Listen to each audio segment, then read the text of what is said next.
So good day, everyone. We're just under 3 months out until the Airport Food and Beverage Conference and Awards on the 12th and 13th of September. It's an event that will bring together virtually this year before a return to an in-person event next year. Airports, concessionaires and other service providers involved in travel F&B from around the world. And we can promise an agenda that's both thought-provoking and compelling as we reflect on the troubled past two COVID hit years and look to a brighter future, we hope. Now, that event will culminate in a series of awards programs, namely the Moody's Digital and Social Media Awards, alongside travel retail superstars and FAB superstars, which each celebrate the contribution of frontline and back of house teams to the continuation of the industry through its deepest crisis. Now, with just weeks until the deadline for the FAB Superstars Awards and the related FAB ESG Awards introduced to recognise and reward people and initiatives that have made a positive impact in the areas of environmental, social and governance, I'm pleased to introduce our judging panel for those awards and to talk a little bit about what they hope for and expect from the industry's submissions. I'm pleased to welcome two familiar faces and our judges from last year, Nick Inkster, formerly a senior executive, of course, with leading F&B player SSP, and Kevin Zajac, director at Ground Control Global and formerly chief operating officer for Dubai-based Emirates Leisure Retail.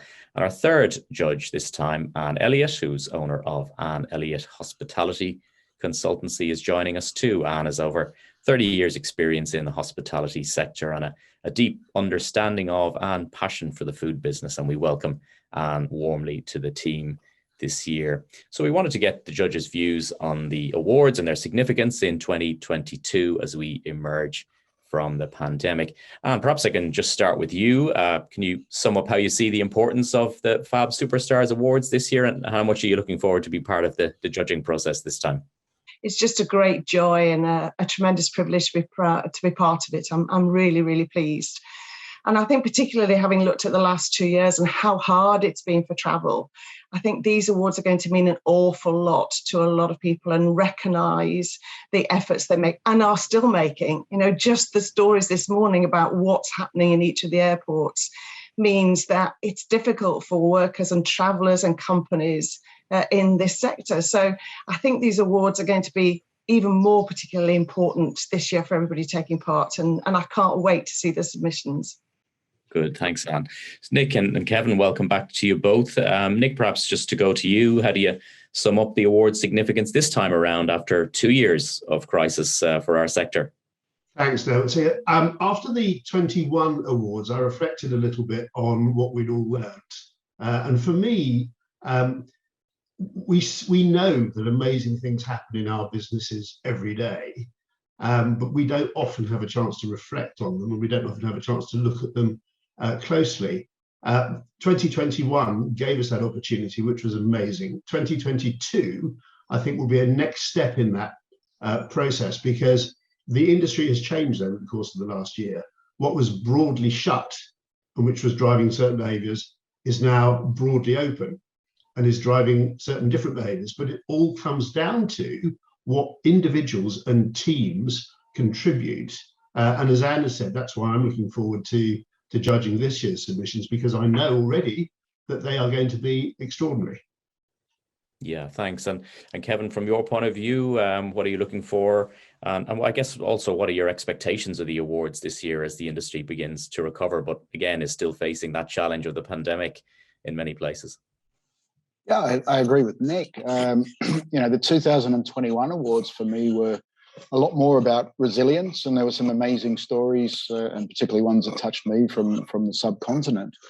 And I think it provided us, as Nick said, with a unique opportunity to thank our colleagues during their hard work during the pandemic. And yes, the pandemic and the impact of the pandemic continues in 2022. But I guess what I'm hoping to see in this year's awards is a little bit more optimism. And many countries have seen the return of travel for some time now, others less so.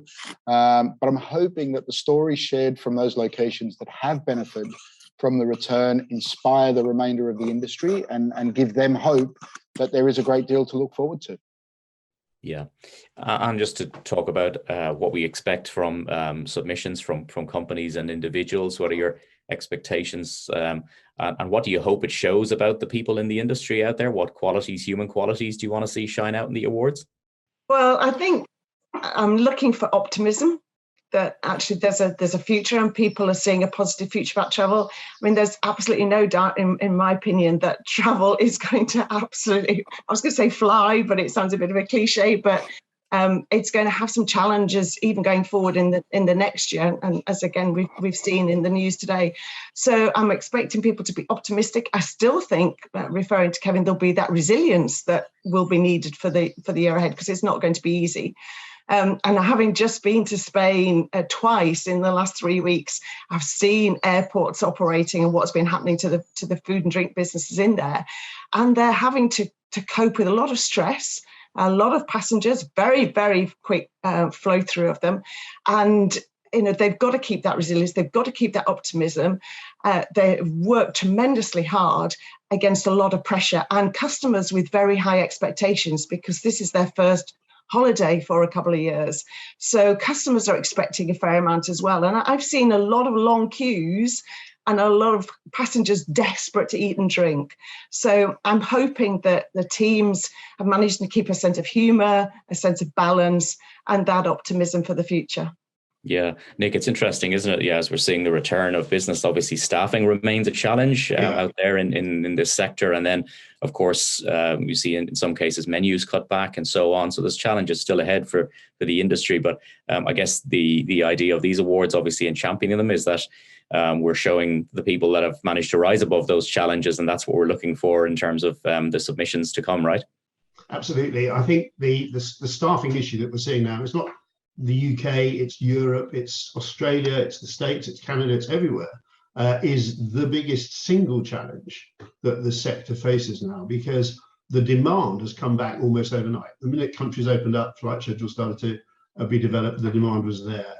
John Holland Kay, Heathrow Airport, saying just this week that he thinks it's going to be 18 months before things get back to normal. So it's an extraordinary situation that we find ourselves in. So for me, and I'm hoping that this comes through in a lot of the submissions, it's not just going to be about strategies around recruitment, but it's going to be about retention, it's going to be about recognition, it's going to be about reward, because actually getting people is hard enough. Keeping people is going to be the real focus. And I hope that we see that come through, particularly now in some of the new ESG categories that we're going to be looking at this year. Yeah, for sure. And Kevin, in terms of those categories, what are you particularly looking for, and what stand out, and those you're looking forward to judging? Yeah, I really enjoyed all the categories last year.